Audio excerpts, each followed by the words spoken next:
안녕하세요. 기독교 청년들의 기독교 청년들에 의한 기독교 청년들을 위한 기상청 시작합니다.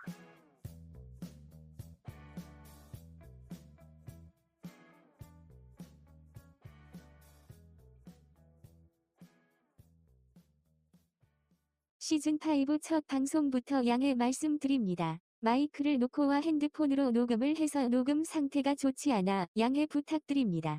죄송합니다. 안녕하세요. 시즌5에 들어와 한 자리 차지하게 된 박모찌 인사드립니다. 안녕하세요. 안녕하세요. 네, 안녕하세요. 리군입니다. 네. 마음이 급해요. 지금 마지막 물고 들어오시네. 울지 마요. 네, 오늘 송치님과 미국님 같이 하게 되었는데요. 새로운 시즌의 첫 주제, 끝에 맞춰서 어떤 이야기를 하면 좋을까 생각하다가 오늘 저는 영화 플랜 75를 선택하게 되었습니다. 플랜 75는 하야카와 치에 감독의 영화로 2022년 일본에서 개봉했는데요. 우리나라에서는 올해 온 거죠. 맞아요. 네. 우리나라에서 올해 개봉을 했고요. 일본에서는 2022년 개봉을 했어요. 초고령화 사회에 진입한 가까운 미래 일본을 배경으로 청년층의 부담을 줄이기 위해 정부가 75세 이상의 노인에게 안락사를 적극 지원 정책을 시행한 내용을 다루고 있습니다. 영화 잘 보셨나요? 네. 네. 영화 보시면서 어떠셨는지 궁금합니다. 기억에 남는 장면이나 혹시 대사가 있다면 말씀해 주시겠어요? 일단은 거기서 이제 플랜 75에 뭐 하면은 10만 원을 준대. 맞아요. 100만 원 준다는 거 아니야? 그렇죠. 맞죠? 네. 그럼 2천만 원 줘야 되는 거 아니야? 그래서 저도 너무 나는 적다고 100만 원 너무 생각했어요. 적다는 느낌을 받았어. 그래서 장례비로 쓰기도 100만 원 갖고 장례비를 어떻게 써? 약간 이런 마음도 있었는데 그게 뭐 이게 그래 뭐 정부 정책으로 쓰는 거니까 돈을 많이 풀 수는 없겠지. 근데 일단은 생각보다 돈 너무 조금 주네? 라는 생각을 했고 거기 보면은 제가 지금 어제 봤잖아요 이거를. 제가 어제 말하기로 했잖아요. 제일 기억에 잘 남아있겠네요. 좀 되게 좀 이게 쉼표가 많잖아요. 여백이 좀 많은 영화잖아요. 네네. 그뭐 BGM도 엄청 많지 않고 보는데 되게 좀 그래서 맥주 한잔 먹으면서 봤는데 책 다 읽고 바로 이제 맥주 먹으면서 이거 들었거든요. 되게 적적했어요 마음에. 근데 거기 보면 이제 주인공 할머니 미치? 네, 미치요. 네. 너무 열심히 사는 거야. 그리고 생각보다 삶에 대한 열정이 높은 거야. 그렇죠. 그거 뭐지? 기초 수급 뭘 하면은 된다는 것도 거부하고. 자기가 일할 수 있다라고 하고 해서 뭐 되게 열심히 사시는 분인데 78세로 나오잖아요 그분이. 그래서 되게 자기 삶에 대한 애착이 높다 이런 생각 좀 들고 그 다음에 그 필리핀 이주 여성이 자전거를 타는 장면이 나와요. 마리아가. 마리아. 거기에는 지금도 사실 썩 이해는 못했어요. 뭘 놓쳤나 싶어서 한 번 앞으로 되돌아봤거든. 근데 왜 이 장면이 여기 왜 붙어있지? 이제 급하니까 리뷰를 못 찾아보고 그래서 이 자리에 온 거거든요. 그런 장면들이 너무 그 영화에서 그 장면이 너무 밝아. 마지막 부분이. 마리아가 심지어 좀 웃으면서 가고 막 그러잖아.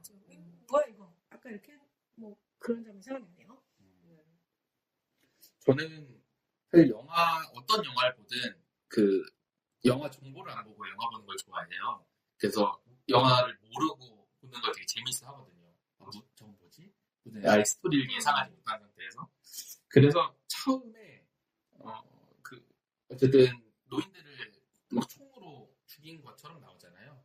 그게 예전에 일본에서 있었던 장애인들 시설에서 그런 장애인 혐오로 인한 그런 사건을 모티브로 영화를 만든 거라고 하더라고요. 전 리뷰를 좀 찾아봤는데 이해가 잘 안 돼서.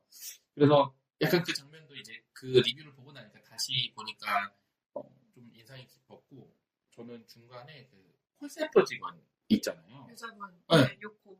네. 지금까지. 그래서 저는 그분의 그 행보가 너무 이해가 안 갔어요. 왜 나왔을까? 그 할머니를 만나러. 원래는 만나면 안 되는 건데 나온 거잖아요.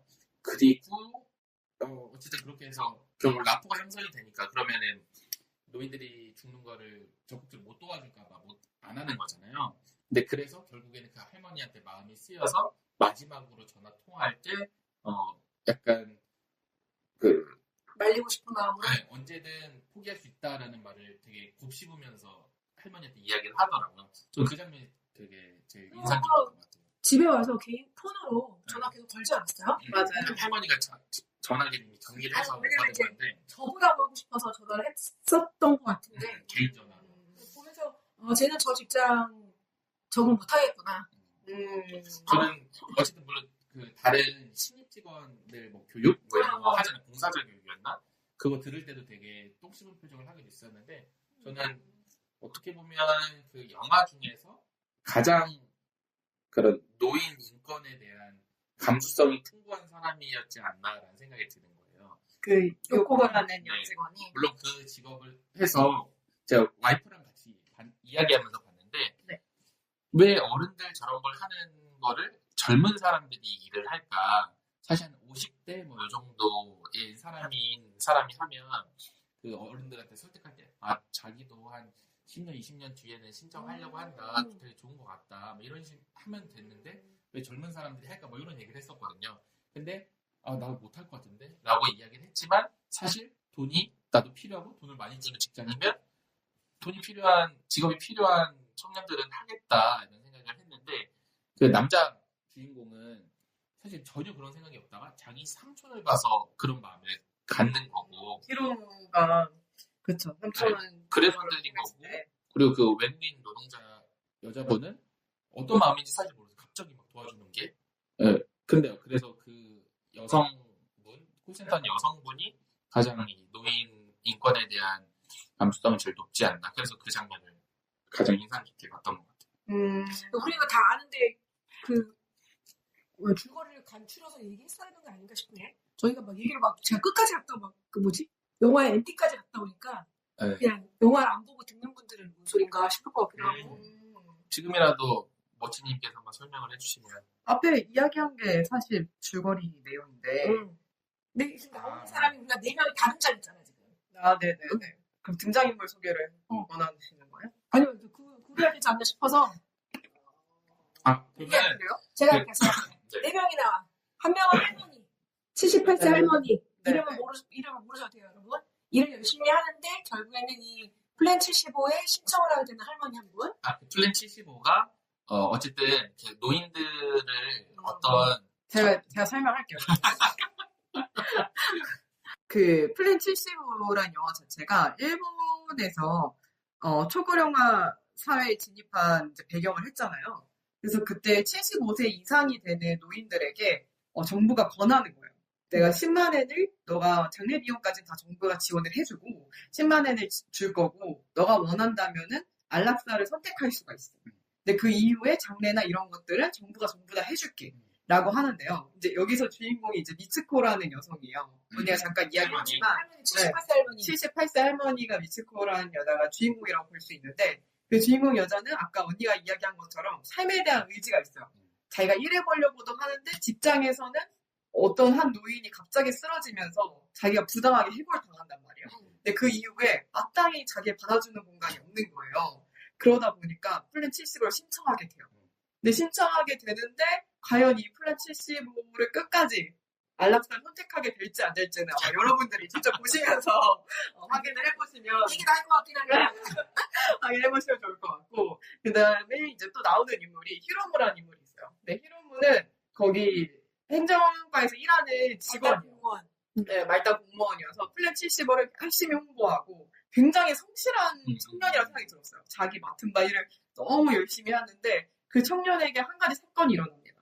그 사건이 바로 자기가 오랫동안 만나지 않았던 삼촌이 이 플랜 70으로 선택하게 되는 걸 보는 거예요. 근데 그 사건을 계기로 내가 하고 있는 일이 과연 옳은가? 라는 의문을 던지게 되는 인물이죠. 네. 그 다음에 이제 요코. 우리 미고님이 말씀해 주셨는데 요코라는 직원은 그 플랜 70으로 선택하게 되면 한 3일 정도 그 콜센터 직원하고 계속 연락을 하게끔 해요. 그 정책 자체가. 근데 그 연락을 할 때에 적적한 마음 대화 나눠주고 그러더라고요. 15분? 30분? 15분, 딱 15분 딱 땡 하면은 끝나는 전화를 하는 요코라는 직원이 있는데 근데 그 직원이 이제 미츠코라는 할머니를 담당해서 전화 통화를 하게 되는데 전화를 하면서 이 할머니한테 계속 마음이 가게 되는 거죠. 그 할머니의 옛날 이야기도 듣고 할머니의 생활에 대해 듣다 보니까 마음이 가서 결국에 그러면 안 되지만 그 매뉴얼을 어기고 할머니를 직접적으로 만나게 됩니다. 그래서 만나게 된 이후에 그 요코라는 인물도 내가 하고 있는 일이 과연 맞는가? 라는 의구심을 던지게 되는 거죠.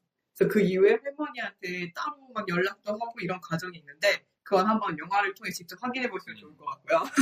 그 다음에 남은 인물 이제 마리아라는 필리핀 이주 여성이 있어요. 이주 노동자가 있는데 그 여성은 원래는 자기가 하던 일이 있어요. 마사지. 요양보호사. 이건 거기서 이제 마사지도 하고 뭐 이런 일을 했는데 자기 그 딸인지 아니면 딸인 것 같아요. 네. 딸이 굉장히 아파요. 수술비가 필요한 상황이에요.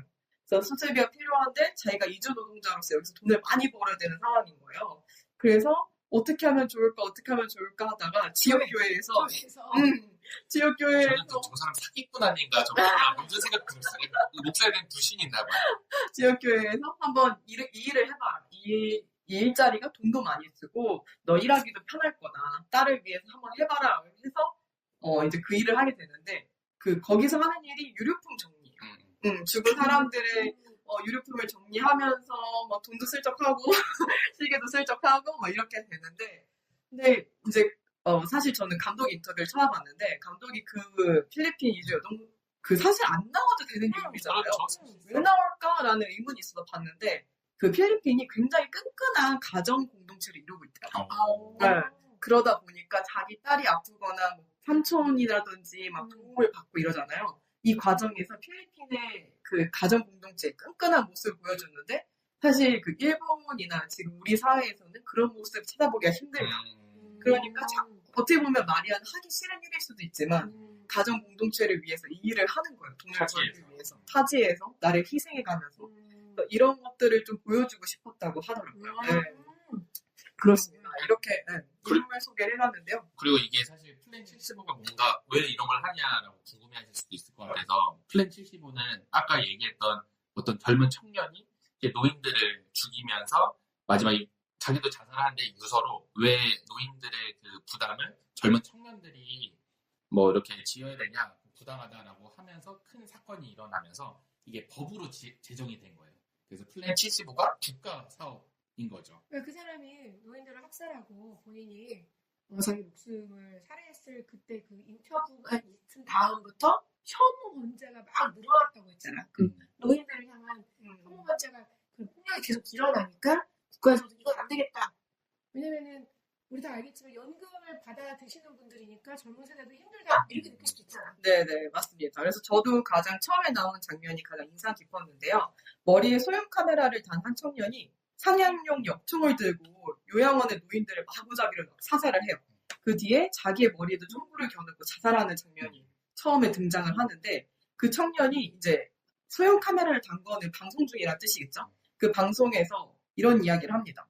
우리 일본은 아주 오래전부터 국가를 위해 개인이 희생하는 것을 자랑스럽게 여겼습니다. 이런 대사를 딱 넣어요. 이 영화가 어떤 것을 다루고 앞으로 보여주고 싶은지에 대해서 짧지만 앞부분에서 강력하게 보여주는 대목이라고 생각했습니다. 그래서 미국님도 잠깐 이야기를 하셨지만 실제로 이 장면은 2016년 7월 26일 일본에서 발생한 시가미야라 장애인 살상 사건을 모티브로 다루고 있는 장면이라고 해요. 해당 사건은 범인 우에마스 사토시가 당시 26세 나이로 장애인 시설의 사람들을 묻지마 살인을 한 거죠. 살해하고 중경상을 입힌 사건입니다. 범인이 붙잡힌 뒤에 인터뷰에서 이런 말을 합니다. 사회에 도움이 되지 않는 사람들은 살아있을 이유가 없다. 이렇게 자신의 범인 동기를 밝혀서 일본에 큰 충격을 주었다고 해요. 감독은 당시 사건을 기억하며 사람의 목숨의 가치가 사회에 도움이 되는가 안 되는가 여부로 생각하는 사회 풍조에 대해서 영화에서 다뤄내고 싶었다고 합니다. 제가 어쨌든 장애인 이쪽에서 일을 하니까 사실 그 일본이 되게 그런 것들이 잘 돼 있어요. 장애인들이 그래서 일본 여행을 가면 길거리에서 장애인들을 많이 볼 수 있다. 그런 시설이라던가 아니면 특수교육적이거나 이런 것들이 잘 되어 있는데 근데 그거와 조금 반대되게 장애인들이 살기에 좋지 않은 나라 중에 하나로 꼽혀요. 왜? 그러니까 그렇게 시설이 이런 건 잘 되는데 장애인 인권은 또 그렇게 잘 돼 있지 않다고 하더라고요. 되게 힘들다고 하더라고요. 근데 저도 좀 그런 비슷한 느낌 받은 게 일본은 민폐 끼치지 않는 것에 굉장히 중요하다 보니까 노인이나 장애인이나 어떤 도움을 필요로 하는 사람들 혹은 뭔가 사회적 약자들이 민폐를 끼친다라고 생각하는 스스로도 그렇기 때문에 감추기도 하고 가족들도 그래서 감추려고 하는 부분들도 있지 않을까 이런 생각이 들긴 했어요. 그래서 우리나라 장애인들이 만약에 우리나라에서 장애 자녀를 키우기가 어려워서 이민을 고려할 때 되게 추천하는 나라가 있고 비추천하는 나라에 일본이 꼭 있고 추천하는 나라는 캐나다 뭐 이렇게 좀 이렇게 나눠지더라고요. 저도 일본이 그게 잘 돼 있어서 장애인들이 살기 참 좋겠구나 했는데 살기가 되게 어렵다고 하더라고요. 민폐. 네. 맞아요. 그래서 노인에 대한 내가 어떤 생각을 갖고 있었는지 그 이미지에 대해서도 한번 이야기하면 좋을 것 같은데요. 저는 처음에 떠오르는 이미지는 노인 하면은 몸도 정신도 운전하지 못하고 무기력하게 앉아있는 모습이 떠올랐어요. 그러니까 TV에서 자주 볼 수 있는 그 독거노인의 모습이었어요. 신체 능력이 떨어지다 보니까 마음도 운전하지 못할 것 같다는 생각이 들었는데요. 우리나라가 OECD 국가 중에 노인 자살률 1위라고 하잖아요. 그냥 자살률도 1위니까요. 그냥 자살률도 1위지만 노인 자살률 1위고 노인 빈곤층도 1위고 1위를 굉장히 많이 하고 있는데 다른 분들의 생각은 어떠신지 궁금합니다. 저는 좀 괴팍하다? 그러니까 노인들 네, 꼬장꼬장하고 물론 방금 말씀하신 부분도 해놨는데 제일 먼저 생각나는 거는 나이가 드신 어른이라고 하면 약간 뭐 있으면 화내시고 잘 안 들리니까 막 오해해서 잘못 들어가지고 막 화내시고 막 젊은서 하면서 젊은 것들을 약간 요게 제가 기본적으로 생각하는 노인들의 이미지인 것 같아요. 네. 제가 생각하는 노인 이미지는 무례함이었어요. 무례함. 당연히 우리가 저분들을 공경해야 된다. 내가 또 뭐 쌍팔년들 학교 다니고 그랬잖아요. 공경 되게 중요한 세상에 살았잖아. 근데 제가 대학을 다닐 때 지하철을 타. 제가 말도 죄송한데 쌍팔년도가 1988년도라고 생각하는 사람들이 있대요. 그럼 뭐야? 쌍팔? 네, 쌍팔년도라는 거는 1950 몇 년인데 그게 단기 뭐 몇천 년 해서 88년도여가지고 그 옛날 일정을 표현하는 게 저는 서기 1988년도에 초등학생, 국민학생이었습니다. 저는 그래서 그 어르신들이 그 시대에 초등학교 다녔다고 하는 줄 알았어요. 저는 그 정도 네. 누나 때는 초등학교가 아니었죠? 국민학교. 예. 제가 지하철을 타는데 학생, 네, 이거 만약에 뭐 어디 시청역이야, 서울시청이야. 뭐 어디로 2호선 타려면 어디로 가야 돼? 이렇게 물어봐. 뭐 이쪽이요. 그럼 이분은 고맙다도 없이 이미 그쪽으로 가고 있는 거야. 질문을 해. 그럼 내가 그 질문에 대답을 하는 선행을 하는 거잖아요, 사실은. 근데 그거에 대해서 대답을 그러니까 고맙다도 없고 대답도 없고 두 번째는 질문하고 자기가 딴 생각하고 또 다시 물어봐. 내가 뭐라고 했지? 일반 학생이 생각이 나네요. 뭐야? 뭐 그 사람들 뭐해? 내가 이걸 친구한테 얘기했더니 자기가 가서 노인분들 오면은 오히려 못 본 척하고 빨리 지나간다고 했는데 또 그것도 아니라고 생각했거든. 그것도 아니지라고 약간 그 무례함이라고 많이 생각이 들었는데 그리고 저희 동네 제가 우리 부동산 불패도 얘기했지만 저희 북해동네 늙은 동네잖아요. 네. 노인들이 많이 있는 동네. 횡단보도와 횡단보도 사이에 플랜카드가 적혀있어요. 무단횡단하지 마세요, 노인들. 노인 어르신들 조금만 더 걸어가서 안전하게 횡단보도로 가라고. 왜냐면 그것 나는 아니 나이 먹고 저런 걸 왜 안 지켜? 막 이렇게 많이 했는데 다리가 힘드니까 내가 여기서 조 상가를 갈 건데 횡단보도 돌아갈 수 없다. 그렇다고 하시더라고요. 그리고 나를 대답 안 하고 간 분들은 자꾸 깜빡깜빡하고 잊어먹으니까 목표만 딱 잡고 가야 되는 거야. 내가 이걸 놓치면 안 돼, 생각을. 이럴 때는 거여서 조금 이해를 하기도 하겠지만 일단은 노래하고 질서도 못 지키고 그 나이 때는 화를 별로 안 낸 게 이거는 못 배워서이다. 문화 시민으로서의 시민의식을 못 배웠다라면서 저는 약간 용서했거든요. 근데 요즘 노인은 그런 나이가 아닌데 제가 생각하는 노인의 이미지는 이렇습니다. 네. 우리의 대답 속에서 어떻게 보면은 다음 질문이 답이 될 수도 있긴 한데요. 노인 혐오가 우리 사회에 만연하다고 생각하시나요? 네. 네. 저는 일단 제가 당연히 혐오하는 사람이 아니라고 생각해요. 혐오는 아니다. 혐오는 아니다. 근데 저는 막 마음 깊숙이선 그럴 수 있을지언정 난 이거를 포장하고 살고 있다. 혐오를 드러내지 않고. 그렇게 살고 있다라고 하는 게 저희 집에도 노인이 계시잖아요. 저희 어머님은 노인정을 다니세요. 하지만 노인정이라고 얘기하는 거 싫어하세요. 그럼 뭐라고 하세요? 뭐 마을회관, 경로당 그거나 같은 노인정 싫어하세요.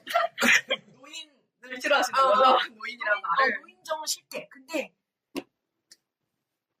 그러니까 그분들에 대해서 내가 이렇게 하면 안 된다라는 거는 내가 학습할 필요가 있고 그렇게 사는 게 옳다라고 여기고 있기 때문에 하는 것 뿐이지 마음속으로는 그래 다들 뭐 소학교, 뭐 국민학교, 뭐 중학교도 못 나온 사람들 대부분한테 내가 이해하자 이 마음이 좀 있어요.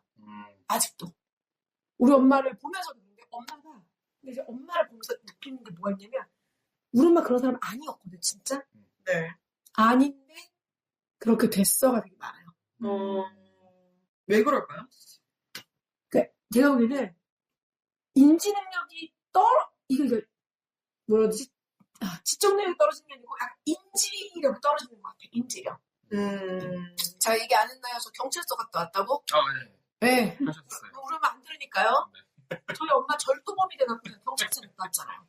잘 해결되시는 거예요? 그럼요. 네. 하겠습니다. 어머님 나이가 어떻게 되세요? 74? 어. 맞나? 그럴 거야. 근데 뭐냐면 절도가 아니에요, 여러분. 누가 안 쓰는 거를 버렸다고 생각해서 주워온 거야. 근데 나는 그걸 보고 안 쓰는 거라고 생각할 수 없는 걸 주워온 거지. 그러니까 주변을 보면서 저거는 우리 에어컨판 뚜껑 열고 바람 불어서 올라가는 기둥 같은 거 있잖아요. 불 켜 있고. 그러니까 저는 지나다니면서 그걸 보면서도 저런 간판이 있구나 그랬어. 근데 어느 날 그게 덮여져 있으면 저게 덮어놓는구나 라고 인지하는데 우리 엄마는 뭐 안 쓰나 봐. 왜냐면 거기가 7080 노래방이니까 밤에만 썼을 거 아니에요. 밖에 있고 지나다닐 때마다 있고 아무도 안 쓰는 것 같고 근데 그 뚜껑이 우리 집에 딱 맞게 정화조 뚜껑으로 쓰기에 딱 맞고 심지어 딱 맞았어요. 그러니까 그걸 들고 오는데 우리 엄마 그런 사람 아니었어요. 그리고 뭐가 필요하면 찾아봐도가 나한테 말하는 사람이었어. 내가 이것저것 다 샀다랬죠 집에서. 그 길을 처음 가시는 것도 아니었을 텐데. 그러니까 계속 다니면서 보다가 호시탐탐.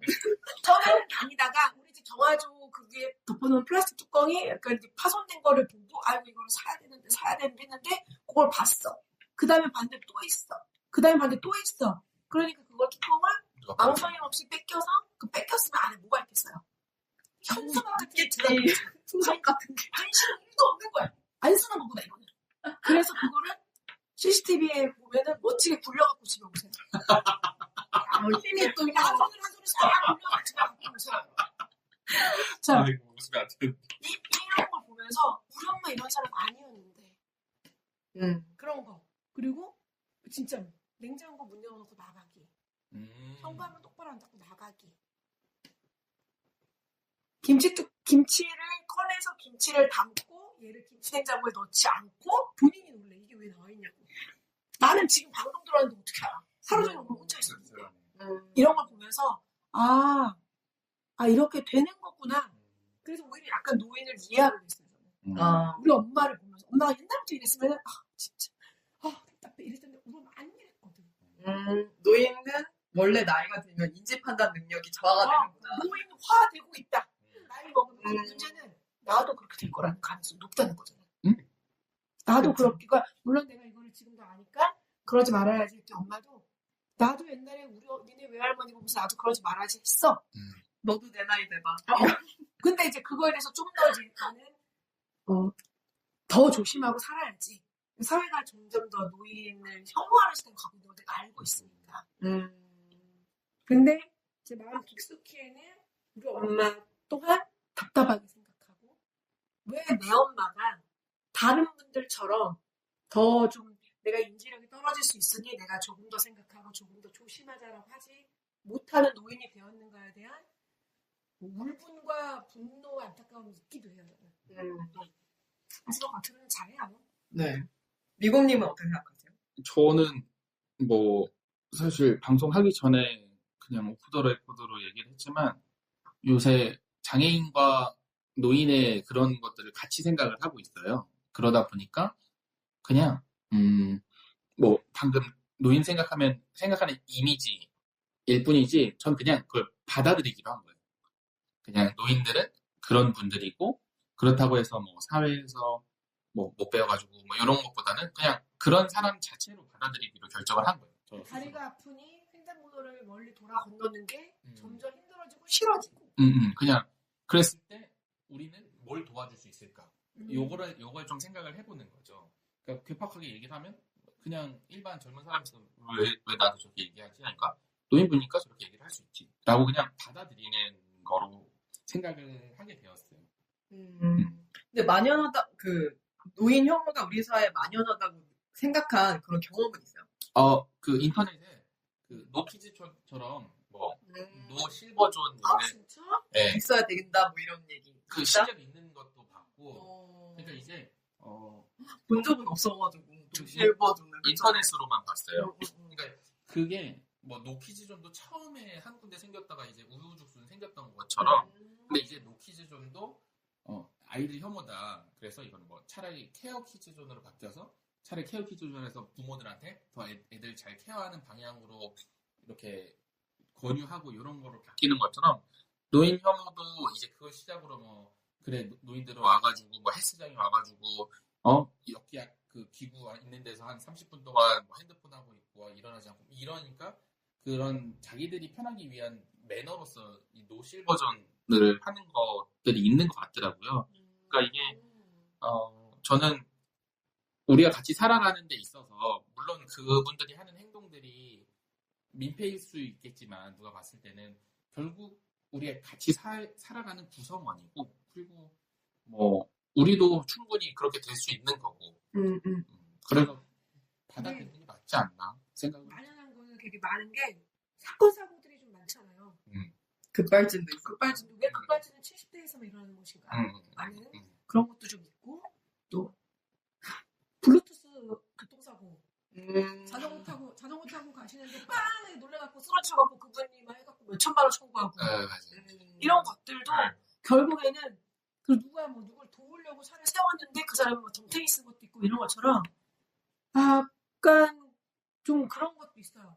제가 이제 저희 엄마한테 엄마가 집에 갔더니 뭐 엄마가 오늘 시장 갔다가 배추가 너무 싸서 샀는데 이거를 해갖고 마을버스를 타는데 내가 마을버스를 못 타갖고 그냥 왜냐면 이거 손에 들고 있으니까 발에 힘이 없으니까 두 팔로 잡고 올라와야 되는데 내가 지금 한 손에 장본 게 있으니까 못 타는 거야. 엄마 표현이야.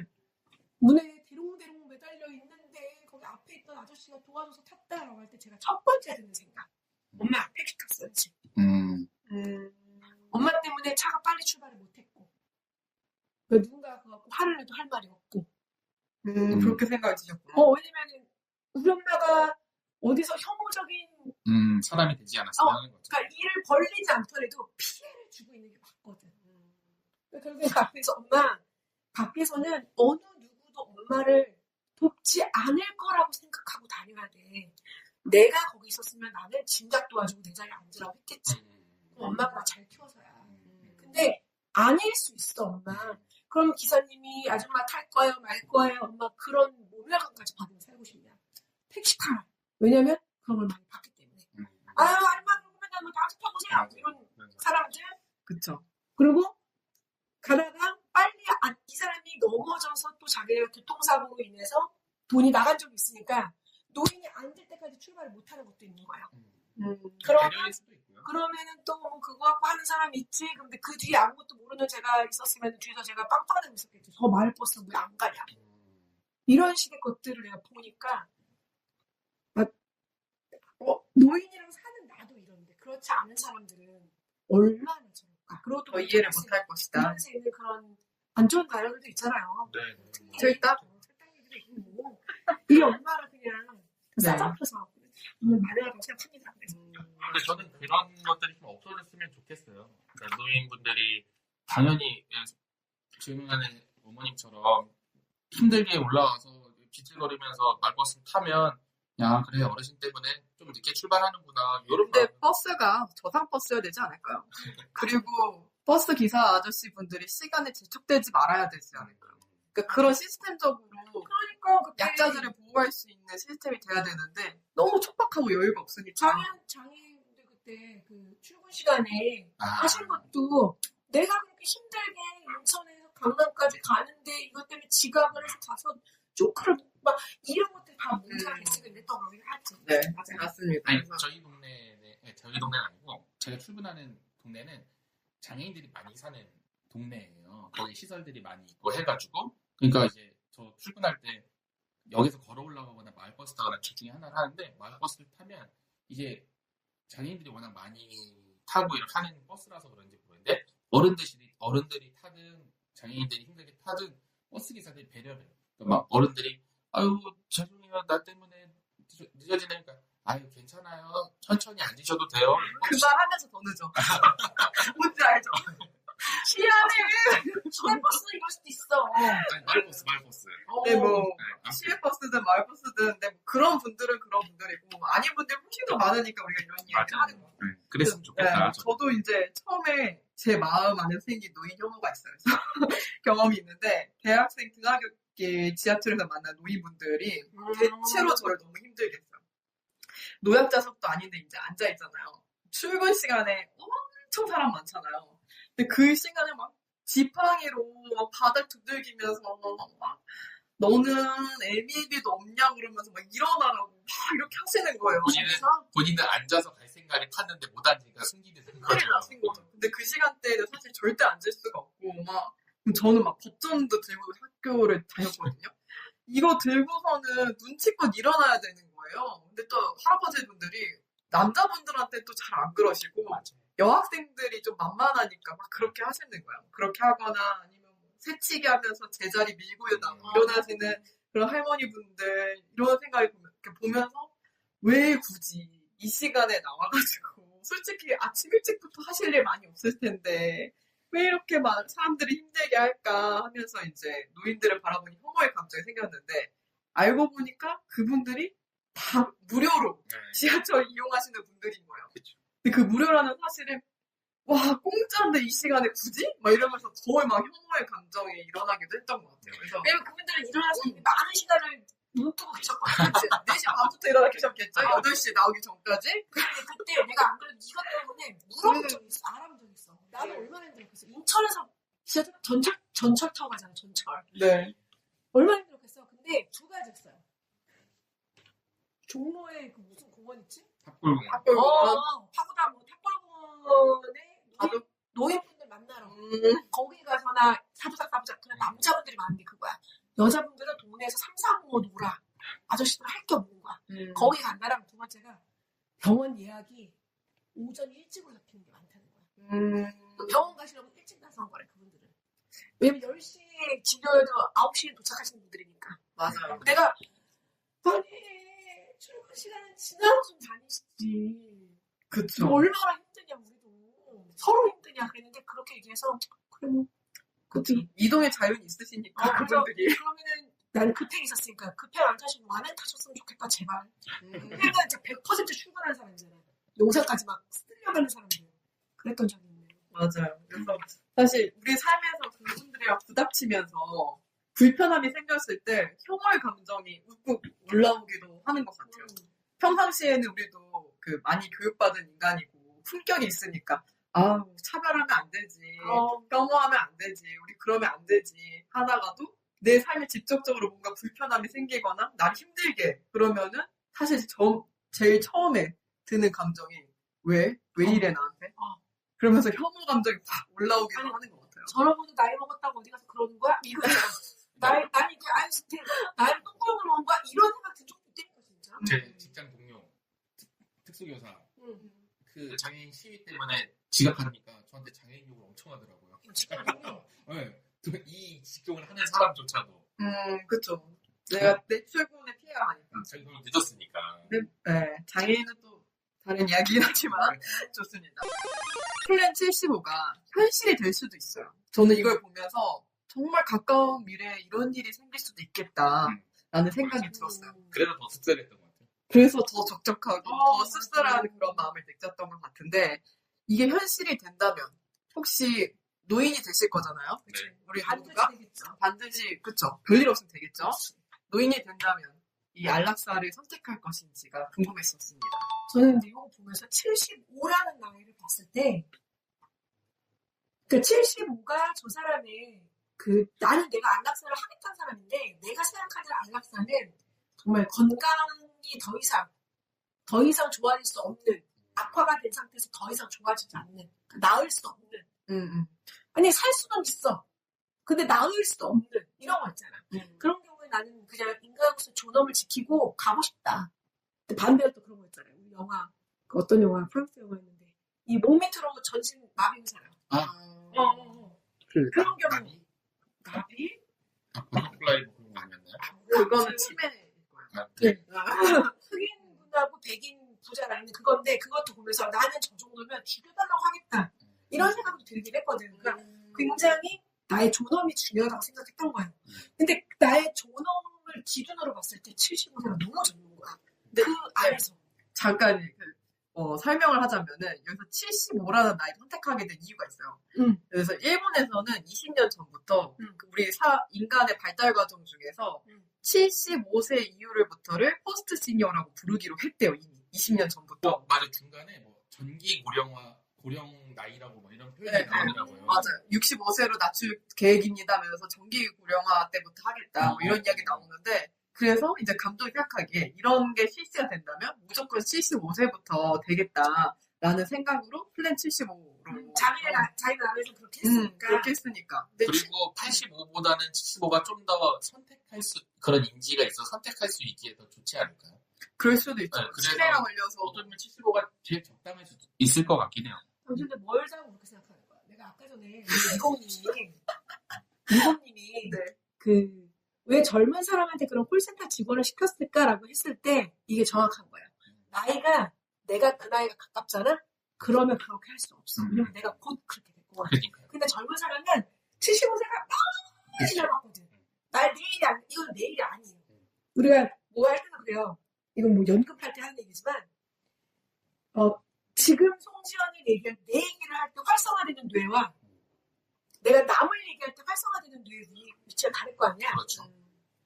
65세의 나를 얘기할 때는 남을 얘기하는 뇌가 활성화된대요.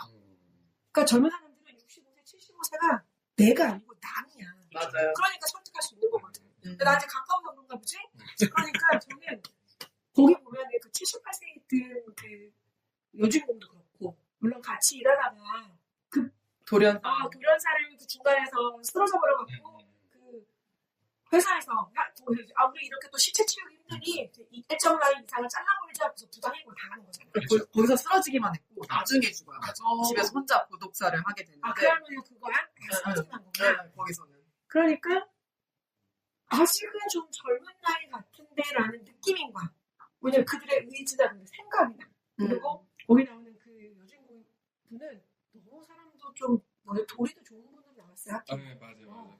젊은 사람들한테도 되게 미안해하고 즐거워하는 이런 분들 보면서 이게 만약에 내가 75세라고 하면 모르겠지만 이런 일이 나한테 지금 생각 내 송지연의 생각 80세?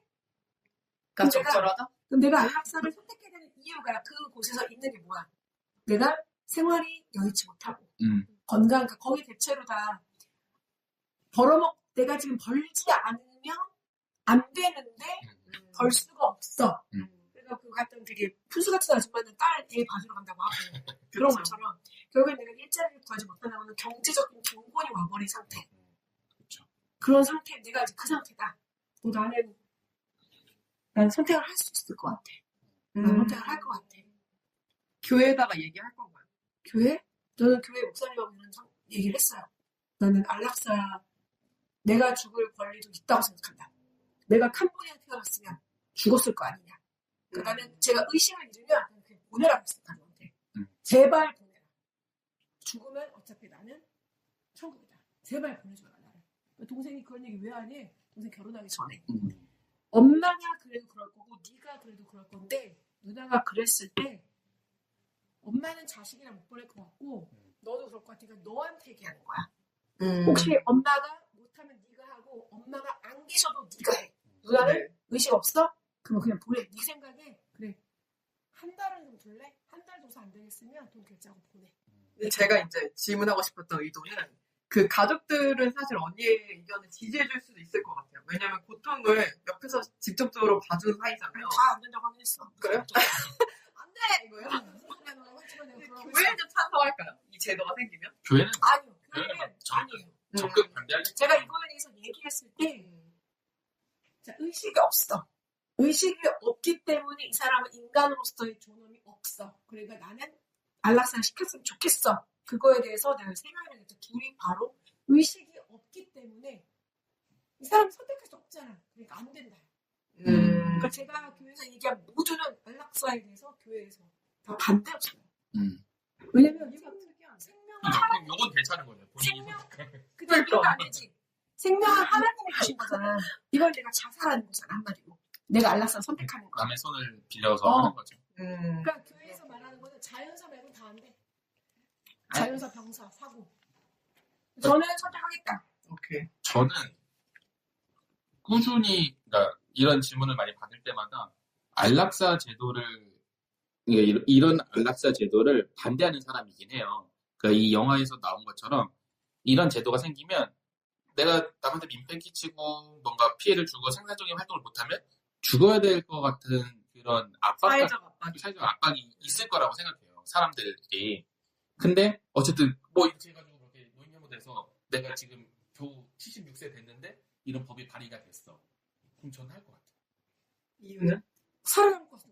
아니 그런 건 아니고. 너희 혐오해갖고 누나 안 하고 총을 쏴 죽이면 어떡해. 아니 그런 건 아닌데 그러니까 그런 이유인 거예요. 제가 두려운 것도 그런 것 같아요. 나는 이 나이가 됐고 내가 사회에서 쓸모없는 인간이 되면 그냥 다음 세대를 위해서 내가 가주는 게 더 도움이 될 것 같다는 생각이 들어요. 믿었어마. 국가를 위해 개인이 희생하겠다. 국가가 아니라 그렇게까지 거창한 그런 건 아닌데 그냥 일단 가까운 내 자식, 내 손주들이 있으면 내가 그냥 이렇게 왜냐면 가는 사람들이 계속 있을 거 아니에요. 그러면 나는 혼자 남아있는 내가 너무 이기적인 사람이라고 생각이 들 것 같은 거예요.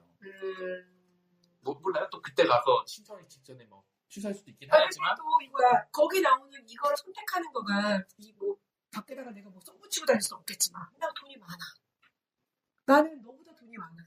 그러니까 나는 내 명대로 명을 늘릴 수 있으면 200살도 살고 싶어. 돈이 많아. 그럼 이 사람은 살겠지 그냥. 그렇죠. 선택 안 하겠지. 남들이 나를 혐오하는 거에 대해서 길 가다가 차이를 당하지 않는 이상 그럼 나는 그냥 잘 살겠지. 근데 내가 돈이 없어. 막 진짜 먹고 죽을 돈도 없어서 진짜 거기서 그 미칠 때 이렇게 있다가 결국에는 뭐 음식 받아먹고 막 그러잖아. 맞아요. 그쵸. 거주지에서 쫓겨날 위기에 처하고. 철거니까. 그러니까 이 사람은 그냥 끝에 내가 그 정도의 끝에 내몰리면 나는 선택을 할 것 같아. 어차피 좀 있으면 굶어 죽을 것 같은데 뭐. 굶어 죽거나 밖에서 얼어 죽거나 뭐 하트어택 와서 죽거나 그럴 것 같으니까 나는 그냥 선택할 것 같은데 내가 돈이 있으면 절대 안 하겠지.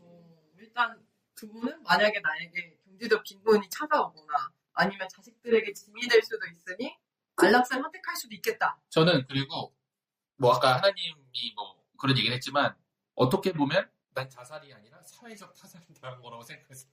그런 마음을 가지고 선택할 수도 있어요. 나는 여기서 이거 내가 선택했다고 해서 합리와 마지막까지 난 사회적 타살을 당한 거야 하는 그래서 네, 좋습니다. 안락사 하면은 사실 유명한 인물로 닥터 잭 케보키온이라는 인물이 있어요. 지금으로부터 30년 전쯤에 이제 미국을 떠들썩하게 했던 의사인데요. 별명이 닥터 데스였다고. 막 죽인 사람? 네, 그 조력 사망을 도운 거예요. 네, 조력한 거죠. 사망을 조력한 사람인데 그분이 이제 처음에는 너무너무 고통스러워하는 환자가 있으니까 그 환자를 죽음에 이르게끔 해요. 근데 이게 이제 법원에 가서 나오면서 그 사람이 스타성을 얻게 되는데 그 이후에도 계속 하는 거예요. 그런 행위를. 계속 사망에 이르게끔 하는 거죠. 근데 그때 인터뷰로 하는 말이 나는 인도적으로 하는 행위다. 불치병이고 극심한 통증을 겪고 있는 환자들을 사망에 이르게 한 거기 때문에 난 인도적으로 하는 행위다. 이렇게 이야기를 하면서 안락사, 우리 존엄사에 대해서 한번 미국에서 30년 전에 이미 논의가 많이 되었다고 합니다. 그래서 저도 보면서 이렇게 극심한 통증, 불치병, 이렇게 몸이 너무 힘든 상황이라면 가족들한테 충분히 인사는 하되 안락사를 선택하게 될 것 같아요. 내가 죽겠는데 이미 살아있는 게 살아있는 것 같지가 않은데 당연히 안락사 하게 되지 않을까요? 제 친구가 그 부모님이 다 병으로 돌아가셨어. 엄마는 6년 투병하셔갖고 얘가 그때 노무현 대통령 계실 때 차상위 계층까지 의료 확대가 되면서 조금 숨통이 튀었는데 그때 개인 회생을 했고요. 버는 거보다 병원비 훨씬 많이 나가니까. 근데 실비가 있긴 있겠어. 아버지가 10년간 요양원에 계시다 돌아가셨어요. 근데 그래서 이 친구의 명확한 기준, 내가 둘이거든. 명확한 기준. 나는 애들한테 이렇게까지 고생시키고 싶지 않아. 나로 인해서 왜냐면 자기가 부모를 죽일 수도 없고 부모가 가겠다고 다 니들이 원하는 것도 아니고 그러니까 나는 절대 그러고 싶지 않아. 그러니까 누구는 니네 부모님은 그러고 싶어서 그랬겠냐 이런 거지만 저 정도면 나는 그냥 스위스 갔다. 우리끼리 스위스 가기 전해주고 힘들어갖고 얘기는 했는데 건강관리 되게 열심히 하려고 하는 게 내 자식들이 너무 나만큼 고생하고 나처럼 살지 않기를 바라는 마음이 큰 것도 되게 큰 거지만 맞아요. 하지만 우리 집에 걔가 건강이 제일 안 좋아요. 부모님이 건강이 안 좋았잖아. 그러니까 얘도 건강이 제일 안 좋아. 우리 중에 질병이랑 질병은 이제 다 달고 있고 이런 거 있잖아. 약도 제일 많이 먹고. 근데 그런 생각이 드는 거예요. 실제로 우리 한국에서 최근 기사 보니까 10명이 이미 스위스에 가서 안락사 하기로 했대요. 결정이 이미 됐대요. 이걸 보면서 이제 안락사 하고 싶으면 스위스 갈 돈이 있어야 되는 거예요. 맞아. 그 정도 경제적 여유는 있어야 내가 여행하면서 마지막 여생을 선택할 수 있는 전원권이 생기는 거예요. 근데 그거보다는 나라가 해주는 게 더 낫지 않나? 근데 갑자기 이거 보니까 영화랑 윤여정 씨 나오는 영화 있어요. 죽여주는 여자. 네네. 거기 봐도 약간 이게 노인분들 약간 어떻게 죽는지 몰라 독사를 하는지 어찌 모르겠지만 근데 그 노인들이 집에서 그렇게 혼자 죽잖아요. 그러면은 가족들이 원하지 않는 부검을 잘 안 해요. 그쵸. 송지연이 집에서 죽으면 100% 무검이에요. 젊은 애가 죽일 거 없거든. 이런 마음인데 노인분들이 가면 노안으로 가셨구나. 부검을 안 하거든. 그래서 나는 거기서 보면서 그거를 부탁하는 그 아저씨들 좀 야한 영화 줄 알았거든. 어머 할머니 할아버지들이 뭐 섹스 스캔들이야? 이러고 봤는데 그거를 알고 윤여정 씨를 그 할머니를 섭외해서 부탁하는 할아버지들이 막 늘어나는 거야. 너무 삶이 힘드니까. 맞아요. 나는 있을 만한 일이고 선택할 수도 있을 법한. 근데 혼자를 못 가겠나 봐. 엄청 무서워서. 그쵸.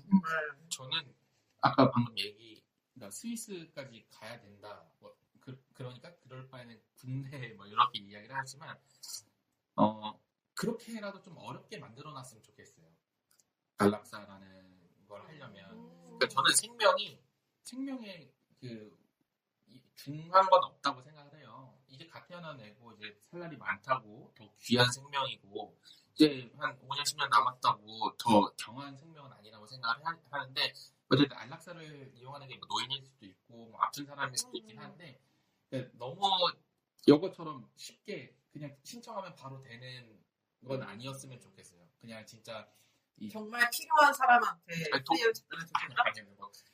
어쨌든 사람의 생명을 어쨌든 앗아가는 거잖아요. 안락사가 말이 좋아 안락사긴 하지만 그게 좀 힘든 과정이었으면 좋겠는 거예요. 그러니까 돈이 많고 그렇게라도 아니 내가 지금 정말 필요한 사람한테 안락사가 쓰여야 되지. 돈이 많은 사람이 안락사를 할 수 있게. 그럼 나는 집에서 그냥 아사했다니까 아사? 그러니까 근데 곡기를 끊는다는 표현이 실제로 있잖아요. 그거는 뭐 빈번하진 않지만 있다는 거예요. 그 표현이 있다는 거는. 그럼 정말로 곡기를 끊어서 아사를 해야 되는 거예요. 나는 존엄사를 원하면 돈이 없으면. 그리고 이제 점점점 기운이 없으니까 점점점 못 일어나고 그냥 가는 거거든.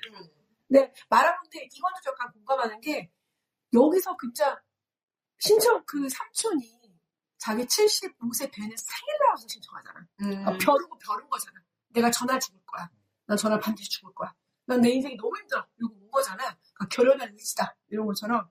근데 그렇게 75세 너무 좋네요. 신청하세요. 오케이 신청. 네 100엔 드릴게요. 이거는 너무 좀 우리 핸드폰 가입해도 그거보다 오르게 가입할걸? 쓸 것도 많고 사인할 것도 많고 보험도 그거보다 얼마 모니터링도 하고 엄청 바빠요. 그러니까 그거는 과정이 조금 더 진지했으면 좋겠다는 과정은 좀 있었어. 근데 그 진지한 과정의 목적이 뭐냐고. 목적이? 네. 이거야. 당신이 이거를 한 이유가 뭐예요? 몸이 아파요? 경제적으로 어려워요? 그럼 그건 나라에서 이런 만큼이 있지 않을까요? 이런 식의 이런 과정. 대안들과 대안들을 계속하면서 이 사람을 좀 그래 열려 있어. 살아갈 수 있는 방법들. 설득을 해주는 과정들이 좀 있었으면 좋겠다. 그렇게 이때 안락사란 제도 자체를 반대하진 않으시는 거네요. 네. 안 해요. 이제 웰다잉이라는 개념을 아마 많이 들어보셨을 거예요. 요즘 화두가 되고 있는 단어잖아요. 그래서 어떻게 좋게 죽을 것인지인데 어떤 노인으로 늙고 싶고 더 나아가서 어떤 죽음이 좋은 마지막, 우리의 끝이 될 수 있을지에 대해서 자신의 생각을 한번 이야기해봤으면 좋겠습니다.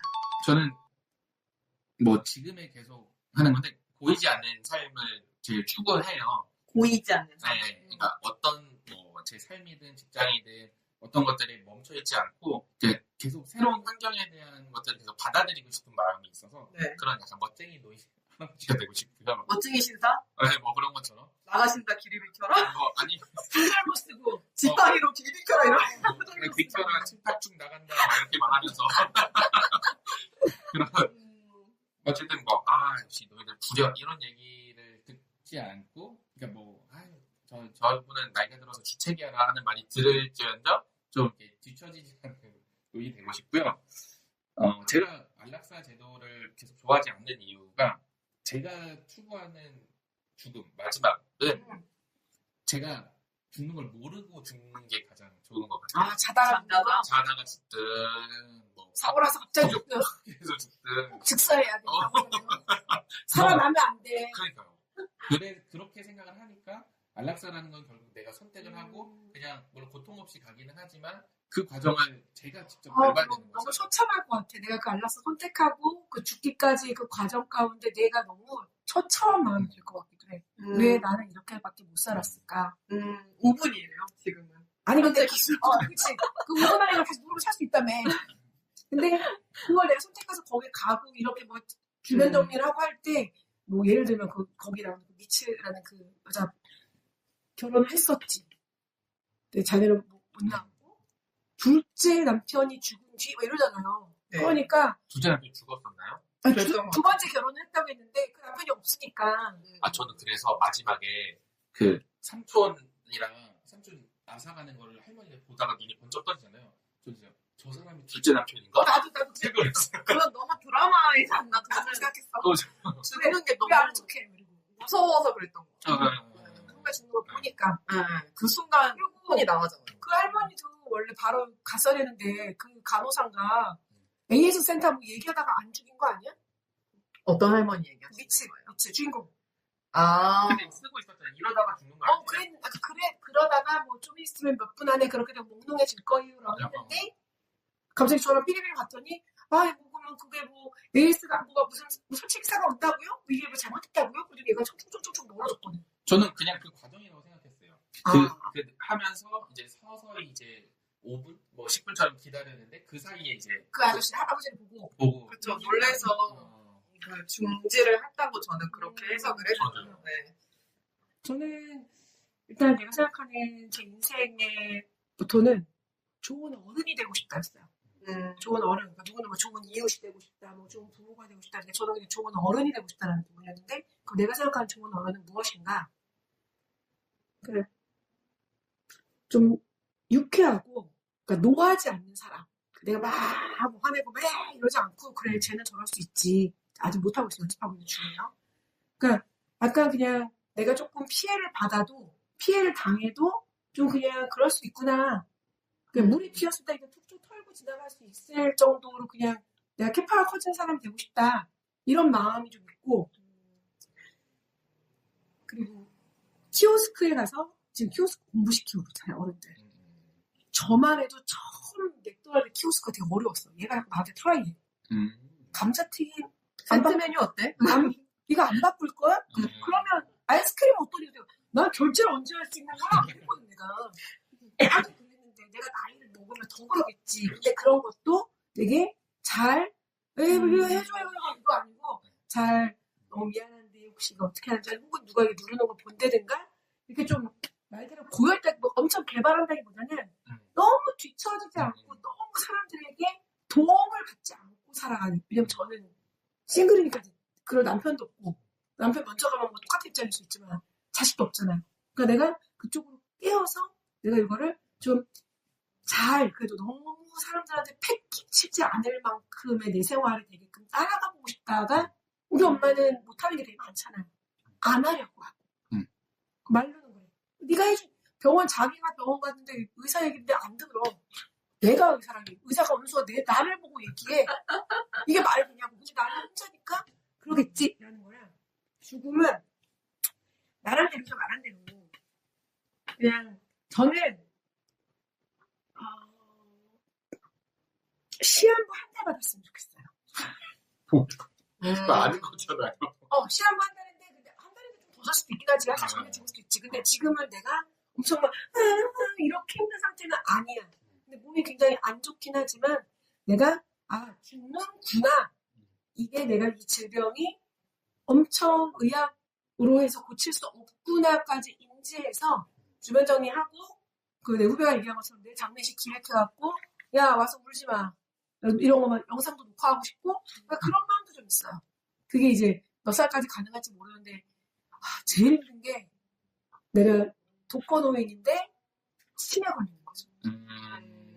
독거노인인데 치매 걸리는 게 가장 슬플 것 같아요. 그렇죠. 그 전에 갔으면 좋겠어요. 지금 내가 나라에서 독거노인이니까 내가 돈이 많든 돈이 없든 요양원에 누워있어. 어느 누구도 찾아와 주지 않고. 그거는 이제 어차피 내가 정신을 잃으면 모르겠지. 정신을 잃으면 모르겠지만 그거는 내 주변도 너무 나를 속상해할 것 같고. 그러니까 그냥 그렇게 갔으면 좋겠네요. 네. 당신의 인생을 이모작하라라는 책을 쓴 최재천 교수님이 그 책에서 우리나라 노인들의 상태를 체면과 체념 이 두 가지 상태로 이야기를 하셨어요. 두 단어가 굉장히 비슷해 보이지만 체념은 이런 뜻이에요. 자식들에게 부담만 주고 이렇게 구차한 삶을 살자니 차라리 죽는 것이 낫다. 어떻게 보면 아까 미국님이 자식들이 힘들어할까 말라서 선택할 수 있겠다고 했잖아요. 그런 마음 상태고 체면은 자식들한테 퇴직금까지 다 털어 헌신하면서 키웠는데 막상 노인이 되니까 누군가한테 의지하고 돌봄을 받아야 하는 내 신세가 내 체면이 서지 않아서 사는 것이 괴롭다. 이렇게 말하는 노인의 상태라고 합니다. 그래서 체념과 체면 이 두 가지가 우리나라 노인들의 상태라고 하는데요. 이 대목을 읽으면서 저는 아직 어린 나이지만 노후를 정말 잘 준비해야 되겠다 이런 생각이 들었어요. 제가 지금 딩크로 살고 있잖아요. 딩크로 사는 이유가 고령인과 폭발적으로 늘고 그리고 난 국민연금을 받을지 못 받을지 모르는 상황이고 거의 못 받는다 봐야 되겠죠? 그리고 사회보장제도도 믿을 수가 없는 거예요. 그러니까 내 노후를 그냥 남편과 함께 배당금이라든지 주식 여러 그런 투자 형태로 수입 파이프라인을 많이 만들어서 내가 내 스스로를 부양을 잘하게끔 준비해야 되겠다. 이게 첫 번째였고 경제적으로 준비하자. 그리고 두 번째는 돈 버는 일이 아니더라도 내가 죽을 때까지 할 수 있는 취미가 어떤 게 있을까. 그런 다양한 취미를 갖고 많이 만들어야 되겠다. 이런 다짐을 하게 되었어요. 노후를 준비. 많이 만들어도요. 늙으면 힘들어서 어차피 몇 개 못해. 몇 개 못하더라고요. 네. 왜냐면 제가 옛날에 주 7일에 8번 약속 있는 사람 있잖아요. 토요일은 점심에 약속 있고 저녁에 약속 있고 지금은 그때보다 친구도 많이 없어졌어. 체력이 그보다 더 많이 없어졌어. 맞아요. 그러니까 지금 제 상태는 제가 만나야 되고 만나고 싶어하는 사람들의 그 양보다 제 체력이 조금 떨어져요. 네, 그래서 이제 제가 이야기하는 취미 생활 같은 경우는 늙어서까지 할 수 있는 거. 저는 어렸을 때부터 그림을 좋아했거든요.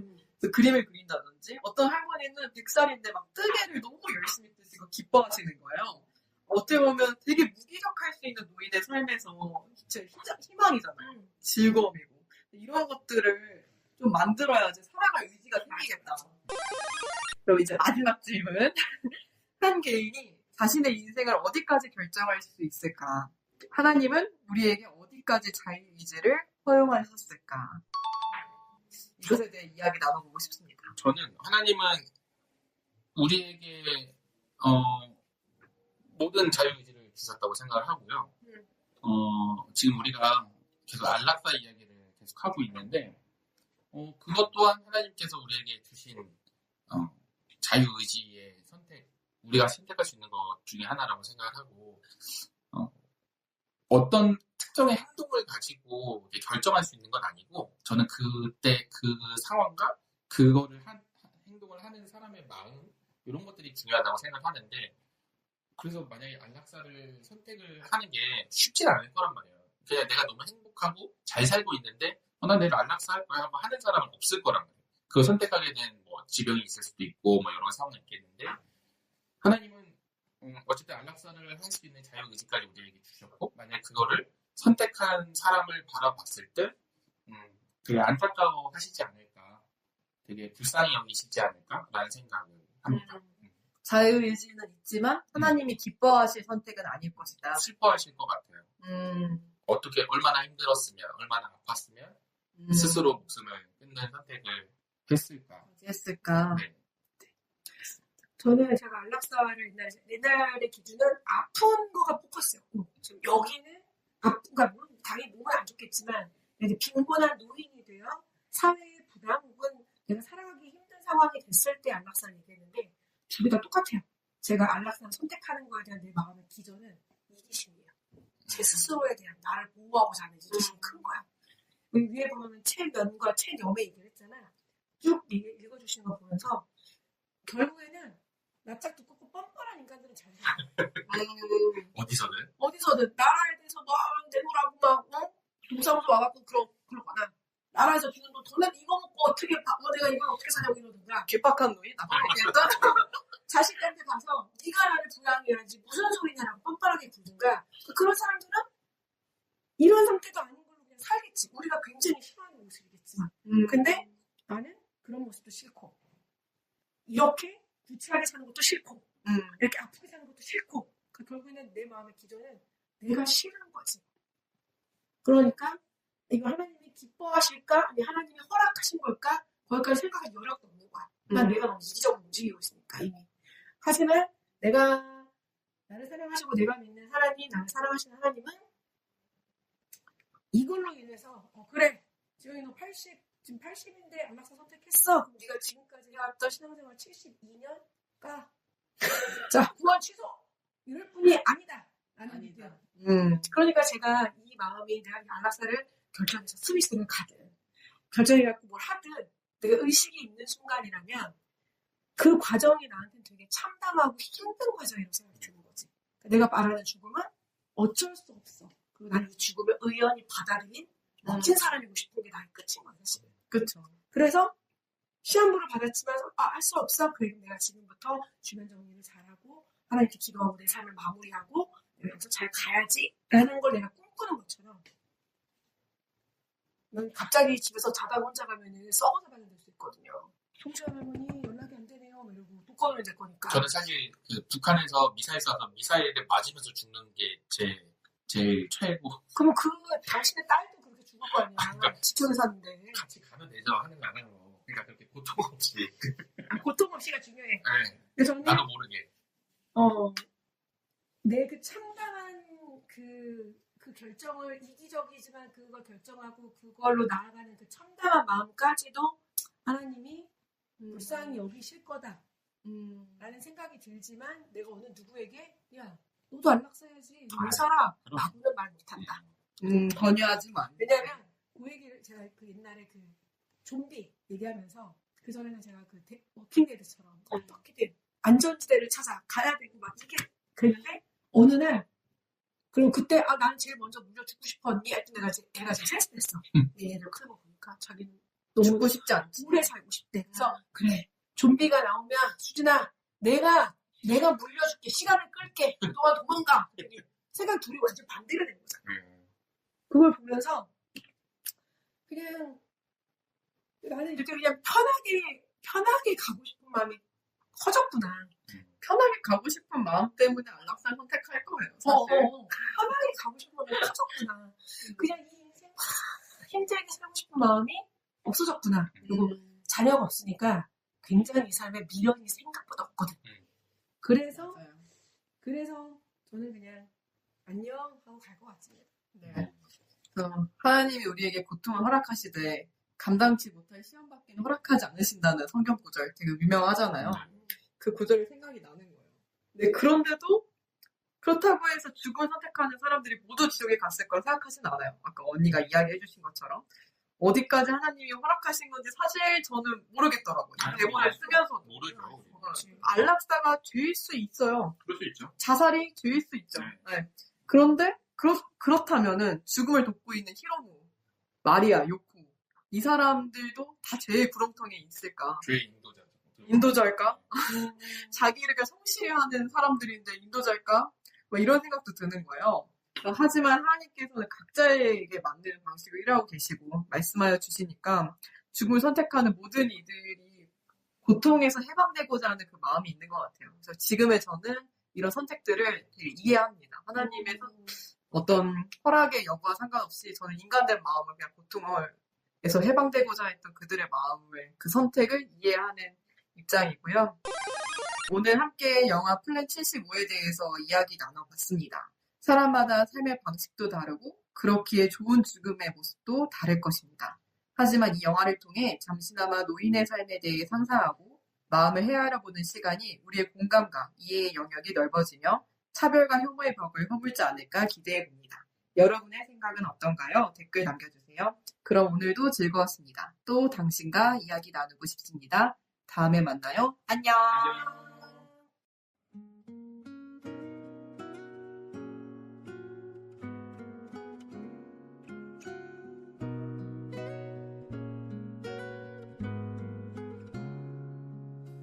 누군가의 손을 잡아줄 수 있나요? 세상에 맞서 힘이 될 수 있나요? 여전히 그대를 이해하고 있나요? 세상이 외면해도 함께 하나요?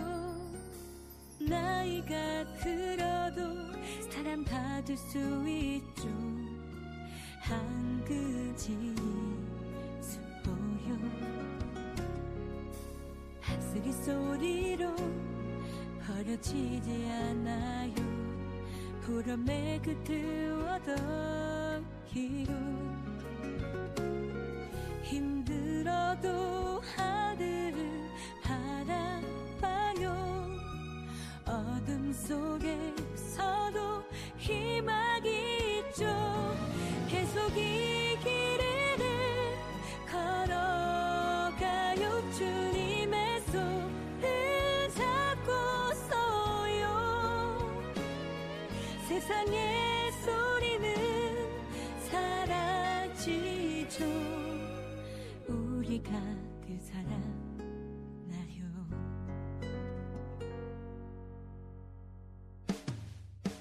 세상의 소리 듣지 마.